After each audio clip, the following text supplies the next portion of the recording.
Good morning students. प्यारे बच्चों, हिंदी की कक्षा में आप सभी का स्वागत है। हम लोग छायावाद की महान कवित्री महादेवी वर्मा जी के गीतों को पढ़ रहे हैं, जिसमें से पहले हम लोगों ने उनका पहला गीत पढ़ा जो दीपशिखा से लिया गया था, और दूसरा गीत हम लोग पढ़ रहे हैं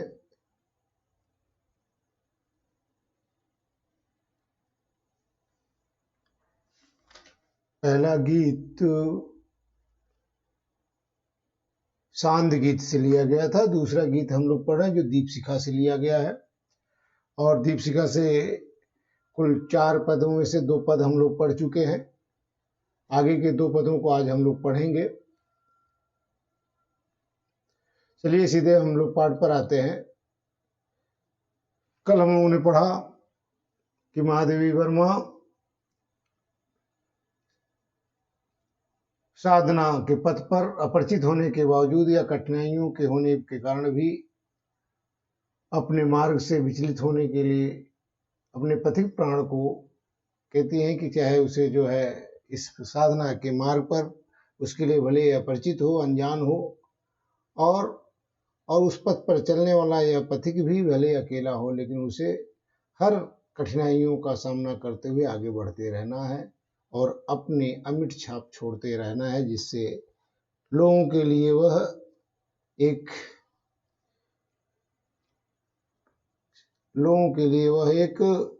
मिसाल बन सके, उदाहरण बन सके। उसी की कड़ी में दूसरी होगी कहानी शून्य में जिसके मिटे स्वर, धूल में खोई निशानी, आज जिस पर प्रलय विस्मित मैं लगाती चल रही नित, मोतियों की हाट और चिनगारियों का एक मेला, पंथ होने दो अपरिचित, प्राण रहने दो अकेला। कवित्री कहती है, प्रस्तुत पंक्तियों में महादेवी वर्मा जी अपने साधना के पथ पर अपने पग चिन्हों को छोड़ जाने के लिए प्रेरित करते हुए कहती है, जो इस साधना के मार्ग पर अपने पद चिन्हों को छोड़ नहीं जाते, अर्थात अपनी अमिट छाप नहीं छोड़ पाते, उनका जीवन व्यर्थ है। और उन्हें कुछ ऐसा करने के लिए प्रेरित करती है जिससे साधक के मन में उत्साह की ज्वाला भड़क उठे और वह अपने साधना के मार्ग पर निरंतर जो है चलता रहे और अपने लक्ष्य की प्राप्ति करे। इसी कड़ी महादेवी जी कहती हैं, ऊपर के गीतों हम लोगों ने पढ़ा कि वे आंखें और होंगी जिनकी आंसू जो हैं सूख जाते हैं, पलकें रूखी हो जाती हैं, जिनके कदम साधना के मार्ग में कठिनाइयों को देख करके उन्हें ही अपने सारे संकल्प समर्पित करके वापस लौट आते हैं। लेकिन मैं उनमें से एक न होकर के उन सबसे अलग हूं और मैं हर परेशानियों पर विजय प्राप्त करते हुए आगे बढ़ते रहूं। दूसरी होगी कहानी। कवित्री कहती है कि वह कहानी कोई दूसरी होगी, अन्य होगी, दूसरे लोगों की होगी, मेरी कहानी नहीं हो सकती। वह कहानी कोई अन्य होगी जो अपने गंतव्य को, अपने लक्ष्य को प्राप्त किए बिना ही नायक के स्वर शांत हो जाते हैं, शून्य में जिसके मिटे स्वर। अर्थात कहानी अपने अंत में अपने लक्ष्य को प्राप्त न करे, अपने उद्देश्य में सफल न होकर के बीच में ही उसके नायक के स्वर, कहानी के नायक के स्वर जो है समाप्त हो जाते हैं, अर्थात शांत हो जाते हैं, और धूल में खोई निशानी, और उसके पग चिन्हों को कि समय की धूल मिटा देती है। उसके पग चिन्हों को, उसके कदम के चिन्हों को, उसकी छाप को समय की धूली जो है क्या करती है, उसे मिटा देती है। वह कहानी कोई और होगी। दूसरी होगी कहानी शून्य में, जिसके मिटे स्वर धूल में खोई निशानी। कवित्री स्पष्ट करती हुई कहती हैं कि वह कहानी कोई दूसरी होगी या दूसरे की होगी, जिसमें कहानी अपने गंतव्य को, अपने लक्ष्य को, अपने निष्कर्ष पर पहुंचे बिना ही उसके नायक के स्वर शांत हो जाते हैं और उसके पग चिन्हों को समय की धूली मिटा देती है, समाप्त कर देती है, समय के साथ विलुप्त हो जाती है। वह कहानी कोई और होगी। लेकिन मेरी कहानी इन सब से अलग है, विपरीत है। मेरी कहानी इससे सर्वथा विपरीत है, एकदम अलग है। मेरा साधना का स्वर तब तक शांत नहीं होगा, ये साधना का स्वर तब तक शांत नहीं होगा जब तक कि मैं अपने गंतव्य अर्थात अपने लक्ष्य परमात्मा की प्राप्ति न कर लूं। साधना के उस कठोर पथ पर मेरा गमन भी भले अनजाना नहीं होगा। मैं अपने दृढ़ निश्चयी आध्यात्मिक शक्तियों से उस पथ पर ऐसे पद चिन्ह बनाऊंगी, ऐसे निशान बनाऊंगी, जिसको समय की धूली भी नहीं मिटा पाएगी। आज जिस पर प्रलय विस्मित मैं लगाती चल रही नित मोतियों की हाट और चिनगारियों का एक मेला। आज मेरे दृढ़ निश्चय को, अपने प्रियतम, अपने परमात्मा को पाने और उस पर मर मिटने के मेरे पवित्र दृढ़ निश्चय को देख करके आज प्रलय भी आश्चर्यचकित हो रही। प्रलय विस्मित, प्रलय भी क्या हो रही है? आश्चर्यचकित हो रही है कि इस साधक को इसके पथ से विचलित कर पाना कठिन है, संभव नहीं है, अर्थात असंभव है। आज मेरे दृढ़ निश्चय को देख करके प्रलय भी आश्चर्यचकित है कि वह मेरे दृढ़ निश्चय को जरा भी मेरे दृढ़ निश्चय को देख करके वह प्रलय भी आज विस्मित है कि वह मुझे अपने साधना के मार्ग से विचलित करने में असमर्थ है। मैं लगाती चल रही नित मोतियों की हाट और चिनगारियों का एक मेला। मैं अपने प्रीतम को प्राप्त करने के लिए अपने आंसू रूपी मोतियों का खजाना, अपने आंसू रूपी मोतियों की खजाना लुटाने के लिए उसकी हाट, हाट माने बाजार, उसकी पूरी बाजार लगाती चल रही हूं। और मेरे आंसू रूपी मोतियों के इस मेले की चमक, चिनगारियों का एक मेला, मेरे आंसू रूपी मोतियों की उस मेले की चमक दूसरे साधकों के मन में, जो मेरे तरह से और भी इस मार्ग पर चलने के लिए प्रेरित होंगे, जिनके मन में लालसा होगी, उनके लिए मैं एक उदाहरण बनती हुई साधुओं के मन में दृढ़ निश्चय की चिंगारियां मैं भड़का दूंगी, जिससे वे भी, अन्य लोग भी अविचल रहकर साधना के मार्ग पर अग्रसर होकर अपने गंतव्य को सरलता से प्राप्त कर सकेंगे। आज मेरे दृढ़ निश्चय को देख करके प्रलय भी आश्चर्यचकित है कि वह मुझे अपने दृढ़ निश्चय से जरा भी एक कदम भी डगमगा नहीं सकती।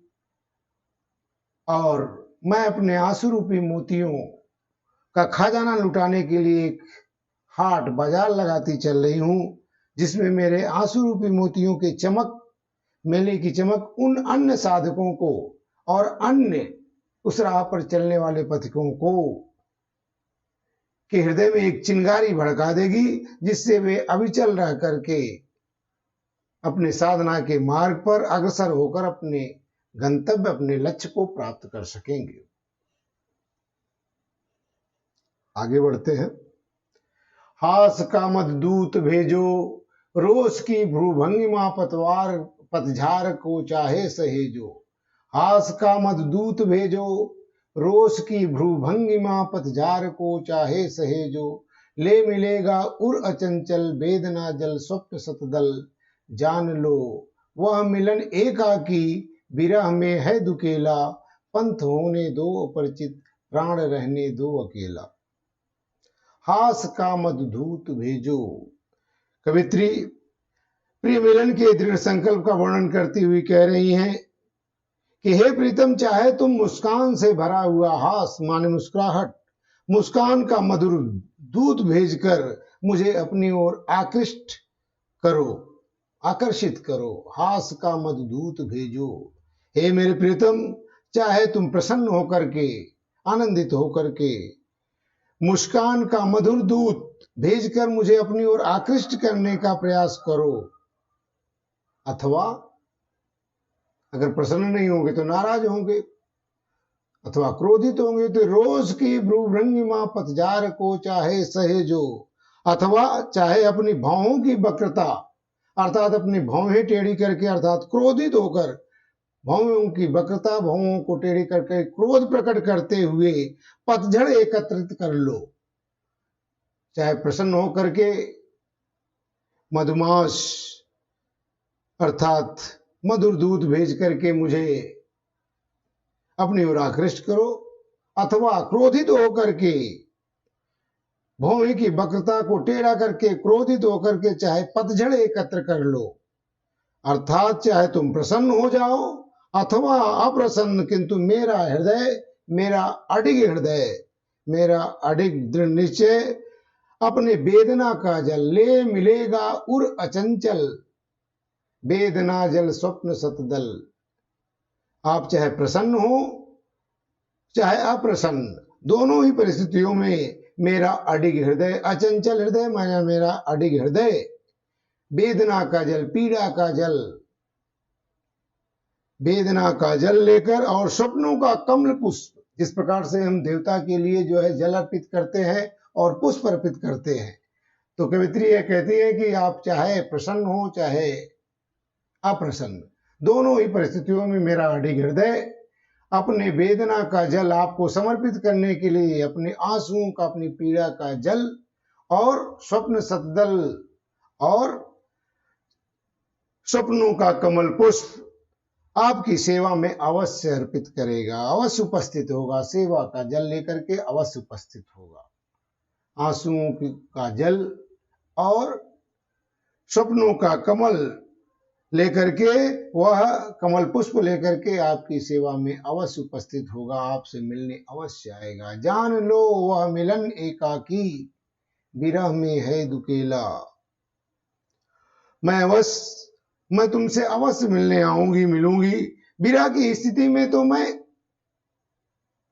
विरह में है दुकेला, विरह की स्थिति में मैं तो स्वयं को तुमसे अलग अनुभव करती हूँ, अर्थात दो का एहसास होता है, द्वैत का एहसास होता है, द्वैत अनुभव करता है कि मैं आपसे अलग होकर बिछुड़ कर करके आत्मा यहाँ भटक रही है, परमात्मा ऊपर, अर्थात हे परमात्मा, विरह की घड़ी में, विरह की स्थिति में मैं स्वयं को तुमसे, आपसे अलग अनुभव करती हूँ, और मिलन के क्षणों में, मिलन एकाकी, मिलन के क्षणों में मैं तो इतनी तन्मय हो जाती हूँ कि मुझ में तुम्हारी सत्ता का अनुभव होता है, अर्थात दोनों एकाकार हो जाते हैं। मुझे तुमसे भिन्न होने की सत्ता का अनुभव ही नहीं होता कि मैं और परमात्मा, यह आत्मा और परमात्मा दोनों अलग है। अर्थात मिलन की घड़ी में मैं इतनी तन्मय हो जाती हूँ, इतनी तल्लीन हो जाती हूँ कि यह एहसास ही नहीं रह जाता है कि मैं परमात्मा से अलग उसका कोई अंश हूँ, दोनों एकाकार हो जाते हैं। और इस प्रकार मैं एकाग्नि बन जाती हूँ, एकाग्नि हो जाती हूँ। यद्यप मेरा साधना का पंथ होने दो, अपरिचित प्राण रहने दो अकेला। यदि मेरा साधना का पथ भले ही अपरिचित है, अनजान है, और मेरे प्राण रूपी जो पथिक है चाहे वह अकेला है, फिर भी चिंता की कोई बात नहीं, क्योंकि मेरे अंदर दृढ़ विश्वास है, मैंने दृढ़ निश्चय कर रखा है कि एक न दिन मैं अपने प्रियतम को अवश्य पालूंगी और उन्हें अवश्य प्राप्त करके ही रहूंगी। मेरे बच्चों, धन्यवाद, थैंक यू। आज ये गीत समाप्त हुआ। कल हम लोग जो है उनका दूसरा गीत पढ़ेंगे, जो शांत गीत से ही लिया गया है। दूसरा गीत कल हम लोग पढ़ेंगे।